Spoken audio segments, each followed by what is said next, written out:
Hello, I'm Julia. Welcome to the MindMatters Panel. Writer Margaret Miller once said, most conversations are simply monologues delivered in the presence of a witness. I think we've all been there, possibly myself. When we're concerned about a young person and want to share our concerns with their parents, we want to do better than having a monologue. So here to help us learn to share our concerns with parents are clinical psychologist and family therapist Andrew Fuller, Centre for Multicultural Youth Education Support Officer Placid Jayasuriya, school psychologist Sarah Innes, teacher Narissa Rodriguez, and parent extraordinaire Monique Palavleet. But first, let's see how Phil at Eagleton approaches one of these conversations. When you have concerns about a student, it's important to share that with parents and family. But that conversation can be very difficult, which is why it's important to be prepared and have a bit of technique under your belt. Mr. and Mrs. Pollock, thank you for staying back. I wanted to talk to you because I'm a little bit concerned about Jackson's artwork. Oh, really? I thought that was a source of great pride for the school. Oh, it is, absolutely. But both the content and the context have become increasingly inappropriate. In what way?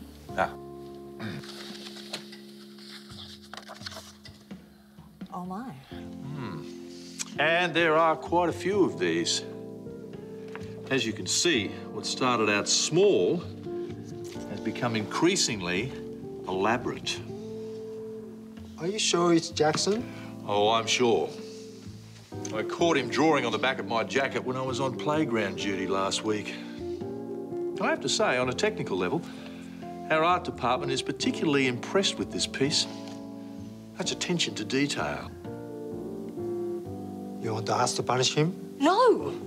No, he's a creative, artistic teenage boy. Not gonna punish the very... Mr. and Mrs. Pollock, I'm more interested in finding out what's driving this behaviour. He's so good at home. Oh, of course. But I'm afraid we don't have the opportunity to get to the bottom of this right now. Could we make an appointment next week with Jackson and we can explore this matter further? Together? Yes, of course. Thank you, Mr. Bird. No, thank you. It's a pleasure to work with such supportive parents.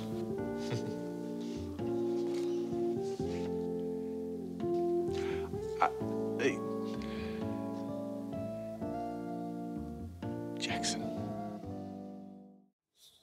Yes. Oh, look, everybody wants to be Banksy these days, don't they? Well, that went quite well, but Phil, of course, makes it look easy. What are some of the difficult or challenging conversations that teachers and parents have? About a whole range of issues I think we can think of. Anything from graffiti, it can be about behavioural difficulties at school that might result in some consequences that could involve heavy discipline. It could be not being in class, wagging, it could be body image issues. Drugs, can it be that full on? Absolutely. Sex? Drug, alcohol, sex, sexuality, they can be all very difficult depending on the parents' backgrounds, their own thoughts, beliefs about those issues. Well, I guess one of the most concerning conversations is often around suicidal thoughts. It's often indirect because it's often brought to the attention of staff by their friends rather than directly, but it's a cause for immediate action. Now, obviously, some parents will kind of respond with great alarm, but it's interesting over the years, there are some parents that when you tell them that their child's actually been thinking about this and that we have some evidence for that, they'll kind of respond in a kind of slightly offhand way. And I used to think I'd feel quite as if they were being dismissive of the issue, but I've learned over the years that it's actually this sort of bubble of denial, and I have to break through that denial to actually help them to realise this is serious. We have to get to the point and work out some strategy for action. And so the point of the conversation we have with a parent around a difficult issue is always to get to some form of action, and it's very important to understand or to really think your way through what is the action that I think is most appropriate. One thing that we found working with schools is, and you know, I didn't realise this when I was in the teaching profession, but you know, some of these families may have other support that's happening at the same time. Yes. So you're not the only person trying to have a connection in a well-being or a welfare role. What if you're talking to them about problems they're having at home? I mean, does that already feels like a bit of a boundary you're crossing? Yeah, I think that for parents it can be the automatic sense of wanting to deflect it a little bit and being defensive, which is so fair enough. Yeah, absolutely, and protective around what their practices are at home. So it's maybe sitting down and having that conversation in a way that you might be able to draw out what solutions they have at home, and maybe identify some gaps together where they could do with some support, and seeing it more as a partnership rather than that conversation of coming in as an expert, giving you my advice or telling you what you should be doing as a parent, and rather allowing that space for acknowledging that there might be difficulties with raising that child and where those gaps are, and together figuring that out. What else can you do to make it not a blame situation for parents? Well, it has to be very clear. I mean, not every situation, sadly, can start off being collaborative. So you might want to have somebody who sets up the initial interview, and then have two other people who do the hard bit of it, and then have somebody else who basically finishes off the interview and helps them to kind of keep the contact with the schools. What if you're not prepared, Sarah? Oh, it's disastrous sometimes. Preparation's everything. Well, sometimes you can wing it. I think that sometimes but a difficult conversation, you need to be prepared. You need to have an idea about... I mean, teachers wing it every day, all the time, course. and that's their brilliance as well. I mean, you have to, because you don't know what's going to happen. You go in with this brilliant teacher with this plan and it goes out the window halfway through. But in this situation... I think in this situation where Phil's sitting down having an off-the-cuff conversation with Jackson's parents, he acknowledges, at least he gets this much right, that this is not the time to be having this conversation, and setting up more time later on to have a more difficult conversation. So that's the first thing I would say. Make sure you've got the right time and place set up in advance. Maybe you have an outline of what you're meeting there for. I've been taught by parents over the years that if you're having a difficult conversation, don't just ring them up and say, I want to talk to you, and you've been summoned into the counsellor's office or summoned into the deputy principal's office, because the anxiety just goes up.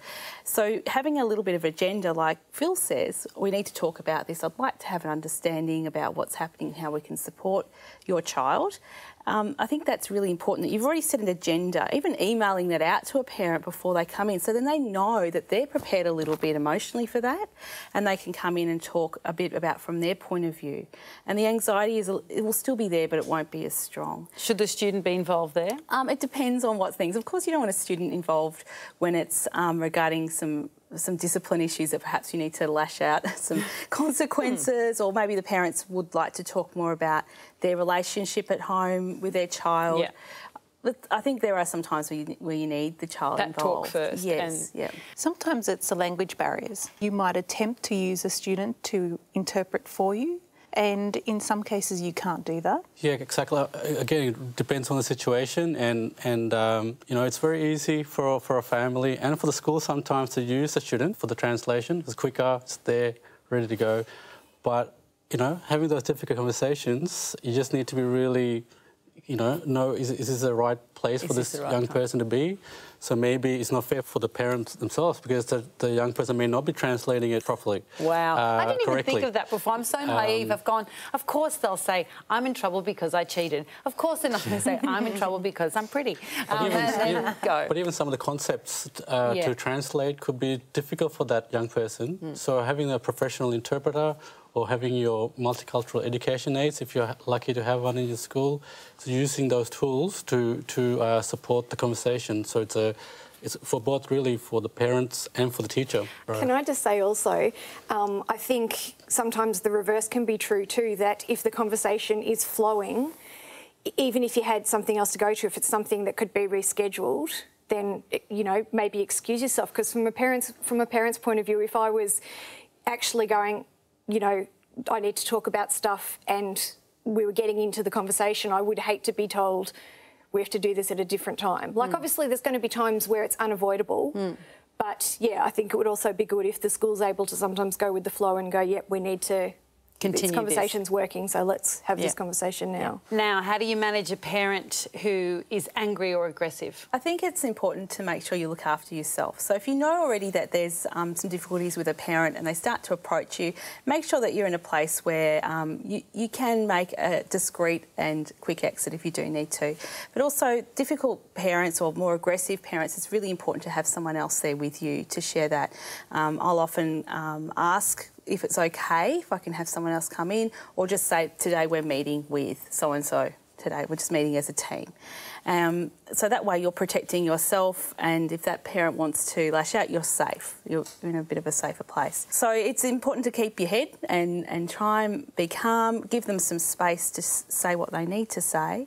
And often you might not be able to answer those questions or the concerns straight up, but I think Andrew mentioned it earlier. It was really nice to say, is this something I need to know right now? Is this something you want me to do something about? And then figuring out, do we need to escalate it, say, to a deputy principal or a principal if this is such a significant concern that's causing so much angst, or is this something you need me to hold on to? Sometimes the anger isn't directed at us as staff in schools. It's more about the whole situation. It might be how it's being managed. Because parents can have different views about the same child. Absolutely, yes. And I think that's typical for many families. And that depends on how the relationships are going at home. Yeah. I mean, it's funny, we don't want to label, and you say, oh, we'll use the term difficult, but angry and aggressive are two very good words you can use to describe what's going on. So what else could you do? Well, the first thing I think is to realise that threes aren't good. Threes? So groups of three people will generally result in two people ganging up against a third. So fours are far safer than threes. Okay? So you're either going to have a conversation with the student by themselves and then the parent by themselves, or if you're going to have both one parent and a student in the room, and you think it's possibly going to be fractious, you need to have a colleague there. A fourth, yeah. Which means, of course, planning is essential. It's also then about modulating, just as it is with engagement in a classroom, is modulating the level of energy of the class. When you're dealing with somebody who's in a heightened mood, you're also modulating their level of energy. So you obviously have some difficult things that you need to convey to that person, and you're uncertain how they're going to react. And so what you're watching for is how their energy goes, because if it gets too high, it can escalate into aggression. So one of the ways, of course, of calming ourselves down is by being able to express ourselves. So it may be that rather than finding yourself doing a bit of a monologue, you might have a short comment and then you might flick to them and say, well, what do you think? And give them a chance to kind of and wait till they've cooled down a bit before you put in the next part. These are all very serious issues. Can you just check in with parents? Random, lighter, just how is everything going? Yep. Definitely. Without them feeling kind of like, what have I done wrong? It's like nothing, just checking in, just hoping everything... Well, that's it. I think that works well. I will sometimes just check, following in after a holiday period and just check in with a parent and say, how have things been over the break, acknowledging that sometimes 2 weeks away from school and at home within that environment, seeing the same people can actually increase some negative behaviours, but it can also be incredibly relaxing, and so getting a sense or a picture of how a student's coming back to school. But there are other times that you can check in and it doesn't have to be a serious thing, and I think it's part of building a relationship with your parents. And can checking in just actually put it on the parents' radar that they should just be aware of what's going on in that way? Yeah, definitely. And parents appreciate the fact that you take your time and make a phone call, and they know that you care about their child, and it makes such a big difference. Checking in will actually help the teacher and the parent to have those difficult conversations perhaps later on. We talked about having that positive relationship from the get-go. Having those positive interactions, and maybe coming back to some of those when you're having those difficult conversations. That's right. And I think it's even probably more important for the parent to know that, hang on, consistently, this is over the 6 months or 12 months, this is the way they have behaved with me, the communication, the relationship. That sort of gives the parents a bit of, I guess... Trust, a little bit of trust. They know that they can go to that teacher. That's right. And also that it may not be as bad as it seems, or it's not a panic. It's not they have a thing against their young their child, because it's not consistent, because they've been supporting and giving their feedback and updates throughout the years. So. In this conversation, we've talked a lot about the need to be open-minded, which reminds me of a quote by the British poet John Wilmot, who once said, "Before I got married, I had 6 theories about bringing up children. Now I have 6 children and no theories."